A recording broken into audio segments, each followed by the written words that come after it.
Криза у Раді Європи. Після скандального повернення Росії до парламентської асамблеї Україна лави організації покинула щонайменше на час літньої сесії.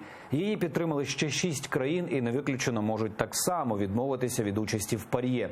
Чи є шанси у Європи приручити російського звіра, пробачивши усе, та якими можуть бути наслідки? Дивіться далі.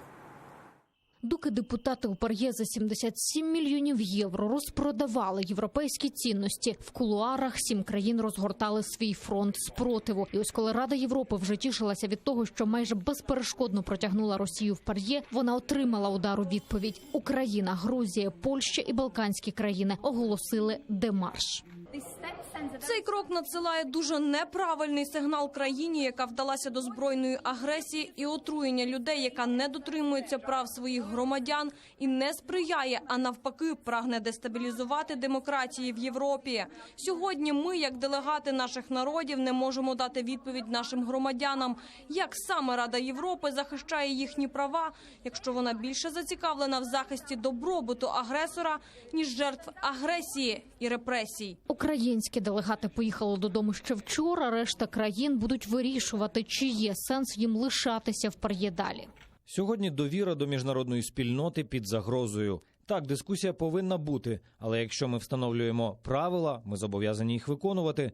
Делегація Російської Федерації повернулася після 5-річної відсутності, але не виконала домашню роботу. Ці завдання сформульовані у щонайменше 7 резолюціях, а російська влада до них навіть не торкнулася. Це, до речі, єдиний депутат від Словаччини, який голосував проти ганебного повернення Росії і поставив підпис під заявою про демарш. За це словацький парламент хоче вигнати його зі своєї делегації. Схоже, не тільки в ПАРЄ кремлівські гроші виявилися дорожчими за демократію.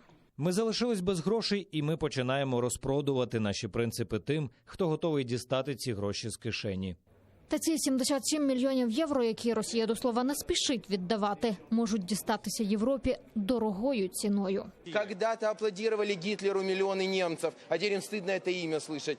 И тем, кто сегодня голосовал за то, чтобы без санкций вы могли здесь находиться, конечно, будет стыдно. И они еще будут стоять и плакать, и говорить, как же они такое допустили. Обязательно это произойдет. И очень скоро. Потому что ту кровь, которую вы снова прольете, будет в том числе на их руках. А вы не можете без крови. Зазіхнувши на криваві гроші в ПАРЄ, представники делегації запевнили, анексію Криму не визнають, а економічні санкції не скасують. Утім, Росія отримала чіткий сигнал. На Європу теж можна тиснути. Це, по суті, сигнал Росії, що вона може розраховувати на зняття санкцій без зміни її політики. До речі, самі росіяни вже відповідні заяви зробили, що це начебто перший крок на шляху визнання анексії Криму.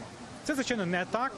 Але Росія це саме таким чином буде сприймати. Тепер європейські народи мають об'єднатися в боротьбі проти Росії, якщо це не змогли зробити їхні депутати, вважає голова Меджлісу Рефат Чубаров.